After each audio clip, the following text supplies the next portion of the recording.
मित्र माने जानते कि सूर्यदेव एही वर्षरे केउं राशि प्रवेश करुछंती। जानते कि एका दिन रे स्नान व दान रे 7 जन्मर पाप धोई जाए। सही पवित्र अवसर आसुछि ताहा हेउछि मकर संक्रांति। नमस्कार प्रिय दर्शक बंधु, आपण मानंकु स्वागत जनाउछि आपणकर निजस्व चैनल ओडिया कथा व गाथारे। आजर एही विशेष वीडियो आरंभ करने पूर्व जदि आपण धार्मिक तथ्य व ज्ञानपूर्ण मार्गदर्शन को पसंद करती तेबे दयाकरी आम चैनल को सब्सक्राइब करंतु एवं वीडियोटी को लाइक करंतु। यह आमको आपणक पई अधिक उपादेय विषय वस्तु आनिबारे साहाय्य करिवो। मकर संक्रांति को उत्तरायण एवं खिचड़ी पर्व नाम रे मध्य जानी थांती। एही दिन सूर्य धनु राशि मकर राशि रे प्रवेश करती। सूर्यर मकर राशि रे प्रवेश को ही मकर संक्रांति कहा जाए। एही समय रे सूर्य दक्षिणायन रु उत्तरायण हो जाती। एही दिन पवित्र नदी रे स्नान एवं दान करिवार विशेष महत्व रही। आपण माने जानते कि आंध्र रे साउथ इंडिया रे मकर संक्रांति को कौन कहा जाए? जदि आपण जानिछंती कमेंट बॉक्स रे निश्चित जणांतु।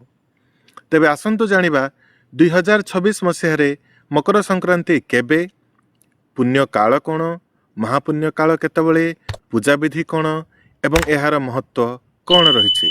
प्रथमे जानिनेबा मकर संक्रांतिर शुभ मुहूर्त कौन। 2026 मसीह रे मकर संक्रांति पर्व पालित हेबो 14 जनवरी अर्थात बुधवार दिन। मकर संक्रांति 14 जनवरी संध्या 3:13 रे आरंभ हेबो। संक्रांतिर पुण्य काल मुहूर्त रहिबो 14 जनवरी संध्या 3:13 ठारू संध्या 5:45 पर्यंत। संक्रांतिर महापुण्य काल मुहूर्त रहिबो 14 जनवरी संध्या 3:13 ठारू संध्या 4:58 पर्यंत। वर्तमान जानिनेबा मकर संक्रांतिर पूजा विधि। शास्त्र अनुसार मकर संक्रांति दिन सूर्योदय पूर्व उठी तिल गंगा जल मिश्रित जल रे स्नान करिवे। सूर्यदेव को जल अर्घ्य दे ओम सूर्याय नमः मंत्र जप करिवे। भगवान सूर्यंकर पूजा परे तिल, उरद डाली, चाउल, गुड़, वस्त्र व धन आदि कौनसी ब्राह्मण को दान करने उचित। यह सहित यही दिन भगवान को तिल बा राशि एवं खिचड़ीर भोग लगाइबा मध्य अत्यंत शुभ बोली कहा जायछि। वर्तमान जानिनेबा मकर संक्रांतिर धार्मिक महत्व कौन। मकर संक्रांतिर महत्व धार्मिक, पौराणिक एवं वैज्ञानिक दृष्टि अत्यंत गुरुत्वपूर्ण अटे, जहा सूर्यर मकर राशि रे प्रवेश सहित जड़ित। एही दिन स्नान, दान एवं पूजा पाई मध्य विशेष महत्व रखे। एही पर्व बसंत ऋतुर आगमनर सूचना मध्य दिए। एही दिन ठारू सूर्य दक्षिणायन रु उत्तरायण आड़कू गति करती।